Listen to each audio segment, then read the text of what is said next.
Ah bon?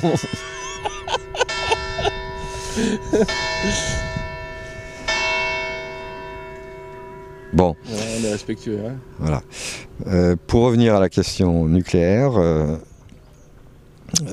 moi, mon éveilleur politique en l'occurrence, et peut-être philosophique aussi, c'est Gorbatchev qui, en janvier 1986, a lancé le mot d'ordre « plus aucune arme nucléaire d'ici l'an 2000 ».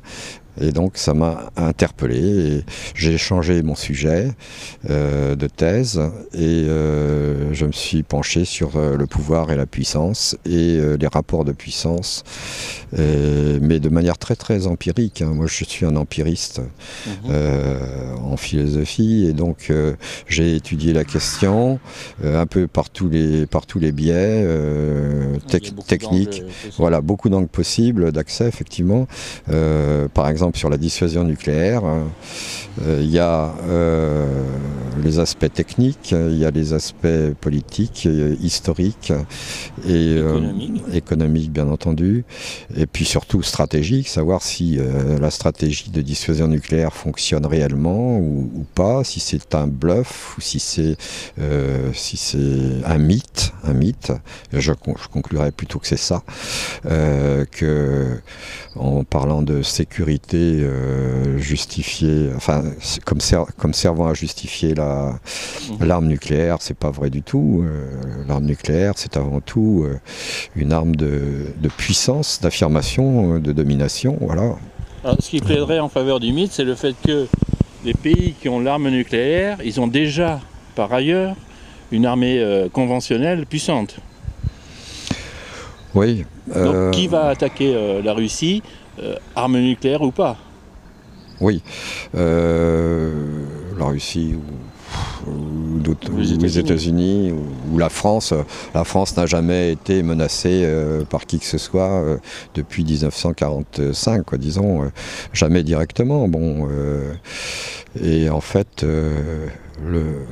le poteau rose, il a été révélé par Mendes France, qui a pris la décision de fabriquer la bombe atomique française juste avant la venue de Gaulle au pouvoir. Et il est revenu d'un voyage en Amérique du Nord et il a dit que pour pouvoir se faire entendre, pour pouvoir être présent à la table des grands, il fallait avoir l'arme atomique. Donc ensuite, c'est un leadership scientifique aussi. Hein. Oui. Confectionner l'arme nucléaire suppose quand même une grosse avancée au niveau technologique et scientifique. Oui, mais on pourrait la placer ailleurs, cette avancée technologique, hein, par exemple dans les énergies renouvelables, dans toutes sortes d'énergies plus ou moins... Mais on sait bien qu'à l'époque, c'était pas d'actualité, au moment où le boom du nucléaire s'est fait à un moment... C'est vrai, mais maintenant, il me semble que l'arme nucléaire, l'énergie nucléaire, c'est une énergie du passé. De toute façon, c'est pas une énergie d'avenir, puisque dans 50 ans à peu près, il n'y aura pratiquement plus d'uranium, comme il y aura pratiquement plus de pétrole. Donc c'est une énergie fossile qui est condamnée. Le seul problème, c'est qu'elle nous condamne, nous, à subir des retombées radioactives. Pendant des millénaires éventuellement. Exactement. Voilà. Alors moi, j'aime bien être l'avocat du diable. Donc est-ce que malgré tout, on n'a pas besoin du nucléaire ou de la fission ou de la fusion pour des domaines très particuliers, très pointus? Je pense à deux domaines particuliers. Le premier domaine, la destruction éventuelle d'une menace, une météorite qui viendrait percuter la Terre, qui mettrait fin à notre civilisation, premièrement. Et deuxièmement, on risque à épuiser la Terre, on risque de devoir un jour nous extirper, donc voyager au loin. Pour voyager au loin et coloniser d'autres planètes, on va avoir besoin d'une forme d'énergie qui ressemblerait à la fusion ou à la fission. Alors l'histoire d'une météorite, oui, ça peut se produire, mais où c'est ça s'est déjà produit, oui, bah oui, mais qu'est-ce que moi je... Tu es fataliste là-dessus? Bah, si on pense toujours en termes de prospective et de solutions, oui. Là on a éventuellement une solution. Est-ce qu'il faut s'en défaire ou est-ce que justement, mais ça ne cautionne pas forcément le reste. Oui, Je ne d'accord, cautionne oui. pas les centrales nucléaires, etc. par rapport à ça. Simplement, je dis, est-ce qu'on a besoin quand même de cette recherche de pointe pour des utilisations qui sont très particulières? Moi, je pense qu'il faudrait poser la question aux astronomes, savoir est-ce qu'on a la capacité, avec mettons une bombe H la plus puissante qui soit, est-ce qu'on a actuellement la capacité de détourner une météorite vraiment menaçante? Bon, à ce moment-là, on peut se poser la question. Est-ce qu'il ne faut pas garder quelques bombes H de grande puissance Pour cette utilisation particulière. Oui, on peut se poser la question, mais il faut commencer par faire des recherches sérieuses. Et donc après pour la propulsion aussi? Alors la propulsion, non, j'y crois pas. Non, je ne crois pas qu'on puisse aller... Là, je me projette loin. Ouais, Hein. alors c'est sûr, bon, que quelques milliards d'années, bon, à mon avis... Non, bien avant.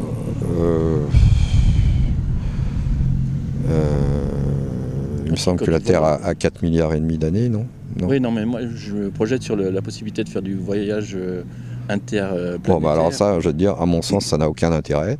Il y aura quelques gens très riches ou très puissants qui se payeront un voyage interplanétaire, je veux bien. Ah non, mais je parle pas de tourisme, hein, je parle de survie d'espèces. Bah, survie d'espèces, je ne sais pas si ça vaut le coup d'envoyer 50 ou 100 spécimens d'élite aller se reproduire sous cloche dans je ne sais quelle planète. On a déjà Tu vois, ce qui m'intéresse, c'est plutôt la survie de l'humanité existante sur la Terre, et en particulier des gens qui crèvent de faim actuellement.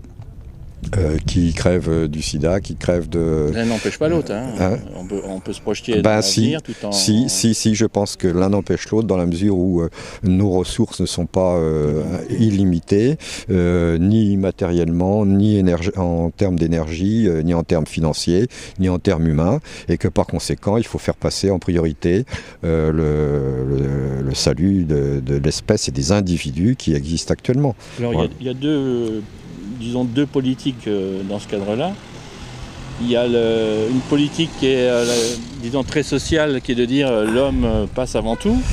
Et il y a peut-être une autre alternative que les écologistes mettent en avant, c'est que, enfin, pour pouvoir faire du social, il faut encore que la Terre soit vivable.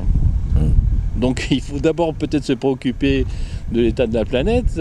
Acte 1, ça c'est le premier, c'est le vaisseau amiral sur lequel nous sommes, préservé. Et acte 2, effectivement, après, tout de suite derrière vient les préoccupations humaines de l'homme, enfin humanitaire, et son épanouissement, etc. Les deux peuvent être menés de front, à mon avis. Et si on s'occupe alors il y a beaucoup de ruptures à faire par rapport au système actuel. Ah ben oui, ça c'est évident. Mais justement, c'est quelque chose que l'action des citoyens pour le désarmement nucléaire essaye de promouvoir, c'est l'idée d'unir nos forces, celles de la société civile, celles des hommes politiques s'ils le veulent, ou des femmes politiques si elles le veulent, pour préparer un monde vivable. Pour préparer un monde vivable. Faut pas être trop ambitieux au point où on en est.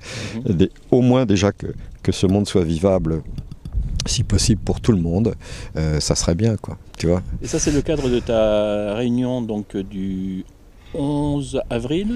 Oui, entre autres, c'est pas ma réunion, c'est une. Oui, c'est ça. C'est 20h30. Voilà, c'est ACDN qui invite les gens qui veulent justement vivre dans un monde vivable, une France vivante dans un monde vivable, et une Europe vivable et vivante, les gens qui veulent ça. Merci. Je sais pas, il a fait semblant de... D'arrêter la caméra? Non, non, de prendre une photo. Enfin bref, voilà. Donc qu'ils viennent parce que il faut qu'on soit assez nombreux pour mettre ça sur pied. Voilà. Il faut de la diversité, il faut voilà. Oui, puis il faut être nombreux pour organiser une opération telle que des états généraux pour un monde vivable. Alors donc, voilà. Première étape, le 11 avril, Saint-Saintonge à Saintes à 20h30 pour voir si il y a suffisamment d'énergie pour préparer l'événement qui est en octobre. Qui est prévu en octobre, mais qui n'aura peut-être pas lieu s'il n'y a pas assez d'énergie. Parce que ce sera peut-être des états généraux pour un monde vivable, tout simplement. Voilà. Voilà. Ouais. Et nulle part ailleurs. Voilà. On a ici on a des salles gratuites. Et surtout, on a Proximi.tv qui sera là pour rendre compte. Voilà. Merci Proximi.tv. Merci Jean-Marie Matagne. C'était Antoine Valero pour Proximi.tv. Et je précise aussi quand même pour les téléspectateurs que si je ne regarde pas la caméra, c'est parce qu'elle est pile poil dans le sens du soleil et que donc je ne peux pas regarder le soleil en même temps que la caméra. Voilà. Mais ça franchement, ils s'en foutent. Hein. D'accord.